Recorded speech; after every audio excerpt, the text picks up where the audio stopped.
வெண்முரசு. வெய்யோன் 51. பகுதி 6. விழிநீரனல் -6.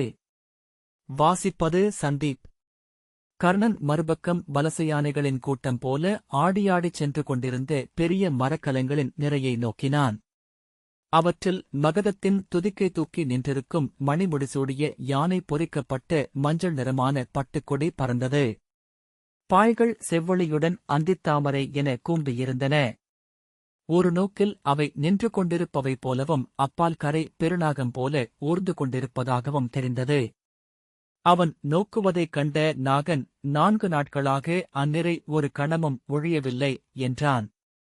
கர்ணன் 56 நாடுகளின் அரசர்களும் வருவார்கள். அந்த நிறையில் இல்லாத மச்சர்களும் நிஷாதர்களும் அசுரர்களும் வருவார்கள். ஒவ்வொருவரும் பிறரை விடப் பெரியவர்கள் எனக் காட்டியாக வேண்டும் என்றான். அரசர்கள் பெரியவர்களாக வேண்டும். பெரிதாவதென்பது பிறிதொருவரை விஞ்சுவதே. நாகன், நாளை காலை அங்கே அரண்மனையில் அணையாச்சுடர் ஏற்றப்படுகிறது என்றார்கள். அதைச் சொன்ன பாணனிடம் நான் சொன்னேன், இப்புவியில் அணையாச்சுடர் என்பது ஒன்றே. அதுவும் ஊழி முடிவில் அணைந்து போகும் மூடா என்று அவன் உரக்க நகைத்து மூடர்கள், முழுமுடர்கள் என்றான். அவன் அருகே அமர்ந்திருந்த பெண் மூடத்தனமே வெல்லும் என்று அறிந்தாயிற்றே. வாயை மூடு என்றாள். வெல்வது மூடத்தனம் அல்ல, ஒரு பெண்ணின் பேராசை. பெண் தன்னை சக்கரவர்த்தினியாக உணர பிறரை வென்றால் மட்டும் போதாது, தன்னை வென்றாக வேண்டும் என்றாள் முதுமகள். தன் முலைகளையும் கருப்பையையும் வெல்ல வேண்டும். கர்ணன் சற்றே சினத்துடன், என்ன சொல்கிறீர்கள் அன்னையே? அவ்வாறென்றால் பெண் நாடாளலாகாது என்று சொல்ல விழைகிறீர்களா என்றான். ஆளலாம், அன்னை என்று அமரலாம் என்றாள் முதுமகள். அவள் முடிசூடி கோலேந்தி அரியணையில் அமர்ந்திருக்கையிலும் ஒரு சிறு குழந்தை வந்து அன்னையே எனக்கு கால் கழுவிவிடு என்று கேட்குமென்றால் அவள் கோல் அமுதத்தால் ஆனது. கர்ணன் பொறுமையின்றி தலையசைத்தான். ஆணவத்தின் நகரம் இது என்றான் அர்க்கன். அத்தனை நகரங்களும் ஆணவத்தின் நகரங்களே. ஒரு பெண் அதன் அரியணையில் அமர்ந்தால் மட்டுமே இந்த பொறா பொறுமல்கள் எழுகின்றன என்று கர்ணன் சொன்னான். இன்று பாரத வருஷத்தின் அத்தனை க்ஷத்திரிய அரசர்களும் அவளை எண்ணி துயில் நீக்கிறார்கள். பெண் வெல்லதான் அமைவதா என்று அவர்களின் சிறுமை சீறி எழுகிறது. அவள் சொல்லால்தான் காண்டவம் எரிந்தது என்றான் அர்க்கன். இங்கு இப்பெருநகரைக் கட்ட அவள் இளமையிலேயே எண்ணம் கொண்டிருந்தாள். இந்நிலத்தை அளந்து அத்தனை கணக்குகளையும் அவள் போட்டிருந்தாள். கலிங்கச் சிற்பிகள் நகரின் சித்திரத்தையே வரைந்துவிட்டிருந்தனர். அதை தன் தலையணைக்கருகே சுருட்டி வைத்துக் கொண்டு அவள் துயின்றாள். அக்கனவையே அங்கு பொருண்மையாக்கி எழுப்பியிருக்கிறாள். அவனருகே அமர்ந்திருந்த பெண் சீரும் ஒலியில் அவளுக்காக எங்கள் மைந்தர்கள் அனலில் எரிந்தனர். அவர்களின் வெள்ளெலும்புகள் சாம்பலில் சிதறிக் கிடந்தன என்றாள். குரல் உடைந்து நெகிழ சிறுவர் எலும்புகள், சிறிய கைகள், சின்னஞ்சிறிய விரல்கள். என் தெய்வங்களே, என் குலமிழந்த மொட்டுகளே, என் செல்லங்களே என்று கூவி நெஞ்சில் ஓங்கியறைந்து விம்மி எழுதாள்.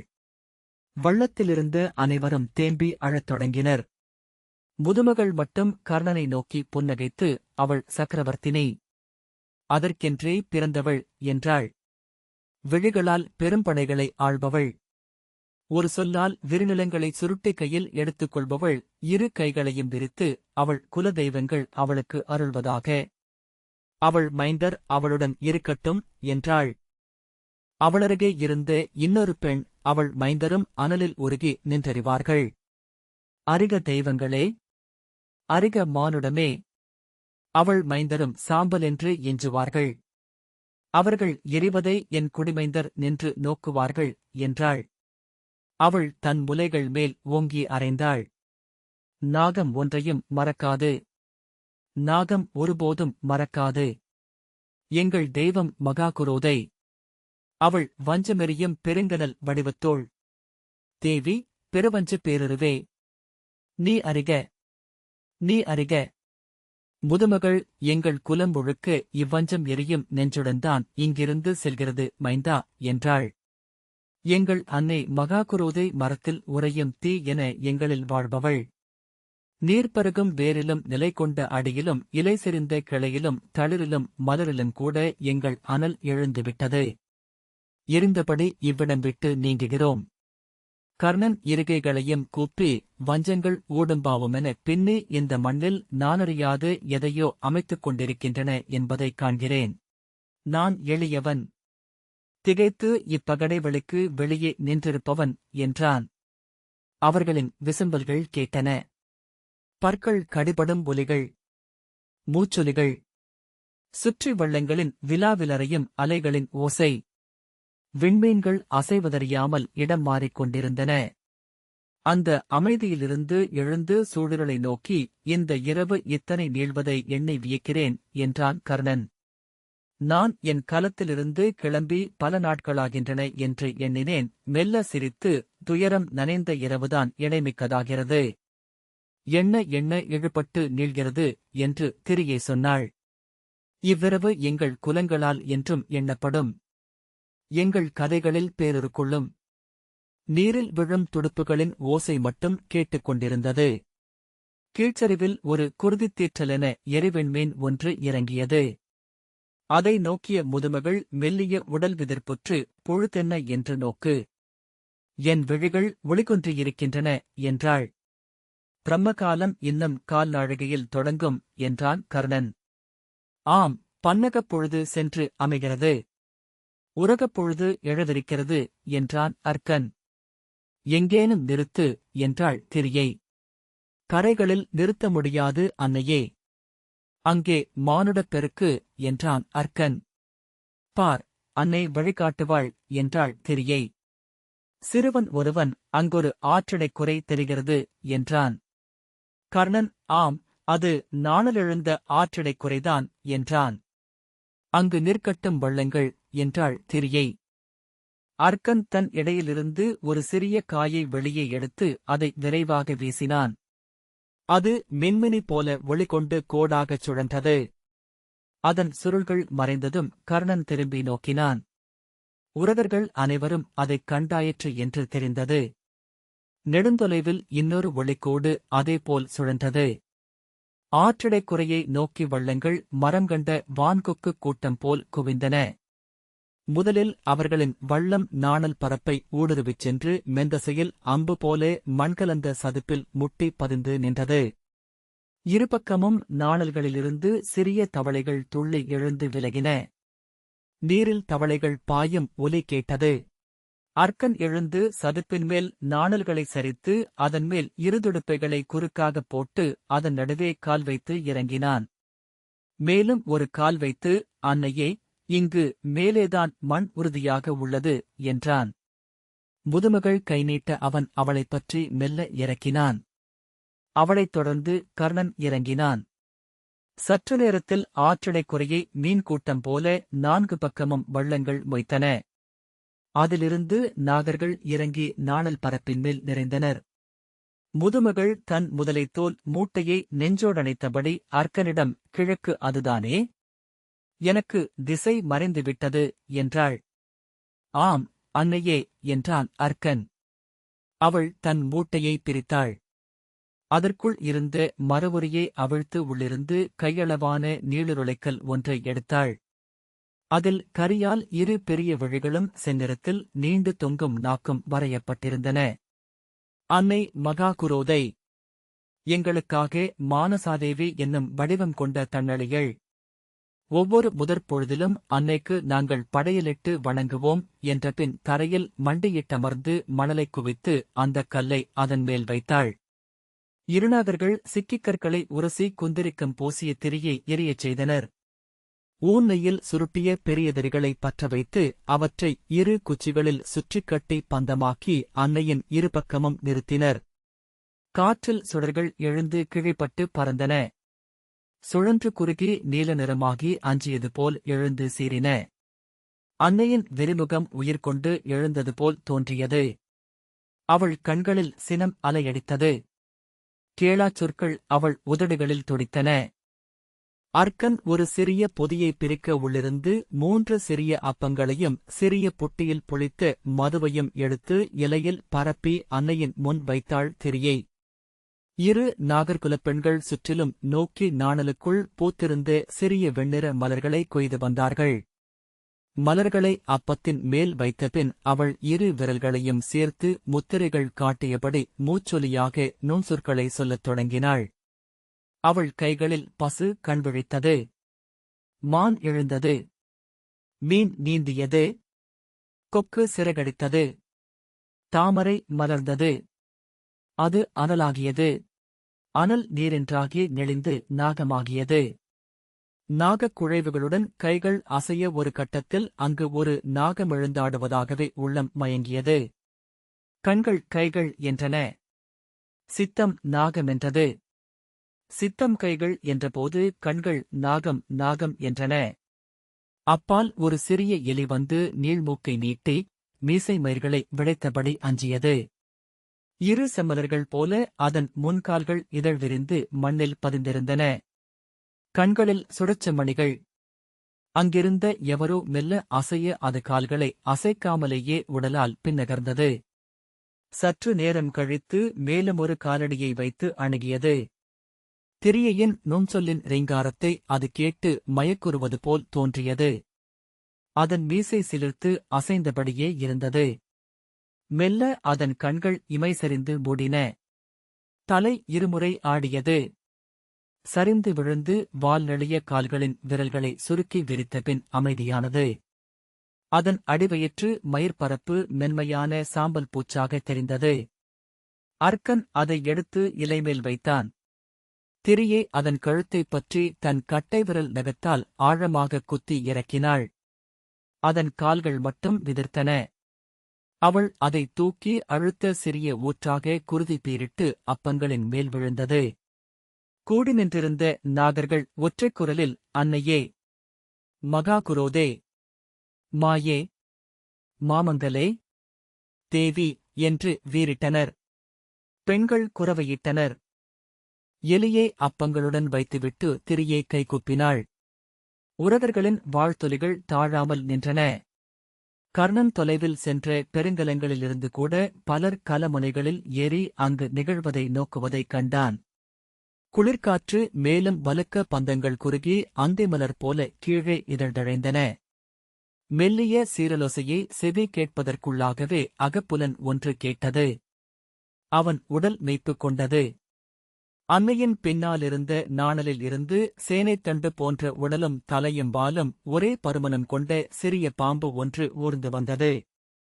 நாகம் போல வளையாமல் புழு போல உடல் சுருக்கி நீட்டி அணுகியது. அப்பங்களின் மேலேறி எலியை அது முகர்ந்தது. குரவைகளும் வாழ்த்தொலிகளும் உச்சம் கொண்டன. பாம்பு வாய் திறந்து எலியின் தலையை கவ்வியது. கவ்வ அதன் வாய் விரிந்தபடியே செல்ல கண்கள் விழித்து உறைந்திருந்தன. எலி குனிந்து உடல் சுருக்கி உள்ளே செல்லத் தொடங்கியது. அதன் வால் புழுதியில் அசைந்தது.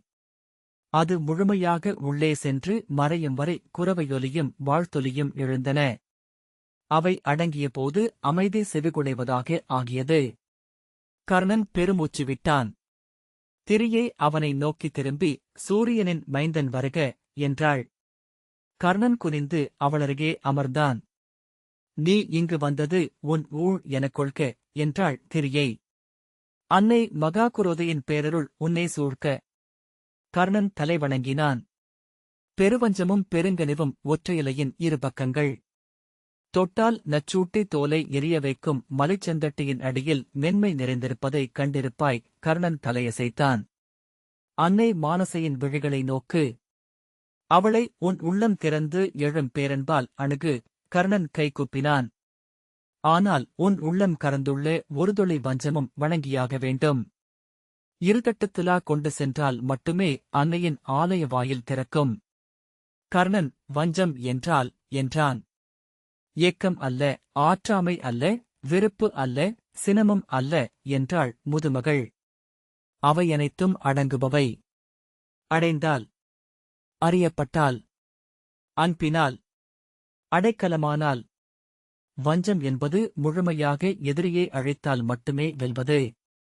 வென்றபின் தன்னையும் அழைத்த பின்னரே முழுமை கொள்வது. அது உரக நஞ்சு. ஒரு துளி உள்ளே சென்றால் பெருகிச் சென்று சித்தத்தை நிறைக்கும். எத்தனை தொலைவு ஓடினாலும் உரகம் மெல்ல பின்னால் வந்து கொண்டுதான் இருக்கும். கர்ணன் அந்த பாம்பை நோக்கினான். அது முதுபெரும்பு வளைந்தது போல சுருண்டு அசைவற்று கிடக்க அதன் உடலுக்குள் எலியின் வடிவம் தெரிந்தது. இல்லை அன்னையே, அத்தகைய வஞ்சமேதும் என்னுள் இல்லை என்றான். நீ அறிய இருப்பது வஞ்சமாகாது. அது விதை. கறந்திருப்பதனால் மட்டுமே உயிர் கொள்வது. கர்ணன் பெருமூச்சுடன் நான் அறியவில்லை அன்னையே என்றான். உன் வலக்கையை அன்னையின் படையல்கள் மேல் வை என்று அவள் சொன்னாள். கர்ணன் ஒரு கணம் தயங்கிய பின் தன் கையை வைத்தான். எண்ணுக. உன் உள்ளத்து இருளுக்குள் குவிந்து கிடக்கும் அனைத்தையும் எண்ணி நோக்குக. வஞ்சமென ஒன்று மிகச் சிறிய பாம்பு முட்டை போல எங்கேனும் உள்ளதா என்று நோக்குக என்றாள் முதுமகள். அவ்வஞ்சமே உன்னை மகாகுரோதையிடம் கொண்டு சேர்க்கும். கர்ணன் அதை தொட்டபடி இல்லை என்றான். என்னால் எதையும் எண்ணக்கூடவில்லை அன்னையே. என் உள்ளம் எண்ணங்களால் நிறைந்துள்ளது. நஞ்சென்று அதில் எதையும் நான் காணவில்லை. எதிரிகளென்று எவருமில்லை எனக்கு. அவள் முகம் சுருக்கங்கள் விரிய நகைத்தது. மைந்தா, வஞ்சம் என்பது எப்போதும் நமக்கு மிக அண்மையானவர்களிடம்தான். எதிரிகளிடம் வெறுப்பும் சினமும் மட்டுமே இருக்கும். கர்ணன் பெருமூச்சு விட்டான். கண்முன் இருந்து மறைந்தால் ஒருவன் கருத்திலிருந்தும் மறைவானென்றால் அவனே எதிரி. இவ்வுலகே அழிந்தாலும் நீ இருக்கும் வரை தானும் இருப்பதே வஞ்சமென்றறிக. கர்ணன் நடுங்கியபடி இல்லை, ஏதுமில்லை என்றான். அன்னை விழிகளை நேர் நின்று நோக்கு. உன் நெஞ்சு துணியவில்லை என்றே எண்ணுகிறேன். கர்ணன் இல்லை அன்னையே, என் நெஞ்சு எதையும் உணரவில்லை என்றான். எழுக என அவள் சொன்னபோது அவன் கையை பின்னுக்கிழுக்க எண்ணிய கணம் அவன் உடல் மெய்ப்பு கொண்டது. மானசையின் கல்விழிகள் அவனை நோக்கி அசைந்தன. அவை அவன் விழிகளை சந்தித்து ஒரு கணம் நிலைத்து பின் கல்லோவியமாயின.